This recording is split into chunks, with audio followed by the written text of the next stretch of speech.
We often have founders or entrepreneurs that are considering a venture capital financing come to us and say, I want to raise VC money, but I'm afraid of losing control of the company. I had this friend or I had that friend, and they raised VC money, and the next thing they knew, they'd lost the company.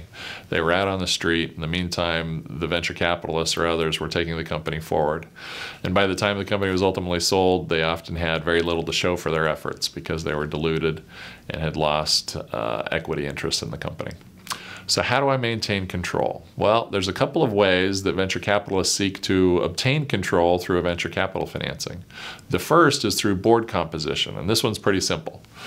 Whoever controls the board controls who the executive officers are. So if the venture capitalists insist that they have more board seats than you have as a founder team, you're ultimately going to find that you've lost control of your ability to maintain yourself as an employee of the company.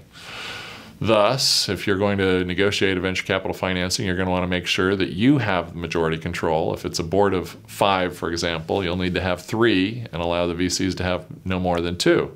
But bear in mind that if you have 3 and they have 2 in a Series A round, and your plan is to raise Series B money, you're ultimately probably going to find yourself losing control in the Series B round. So you need to, plan not only for this financing, but what your future financing needs will be, and try to maintain control of your board throughout those financings.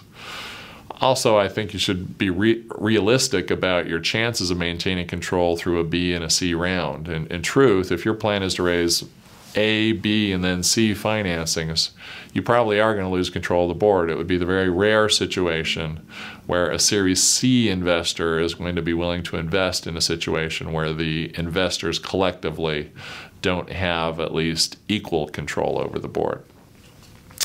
The second thing you need to be focused on, though, aside from just board control, are protective provisions. These are the mother may-Is that the VC investors like to insert in the certificate of incorporation that require their approval for certain types of actions. One of the things they might, for example, want to have control over is any ability to amend the certificate of incorporation without their approval.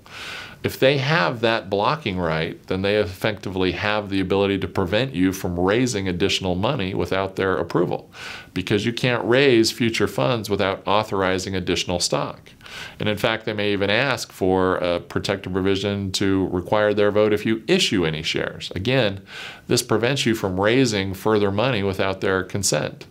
Now imagine the position this puts you in. You've got an investor who wants to have a large chunk of your company that has the ability to prevent you from raising any more money without their consent.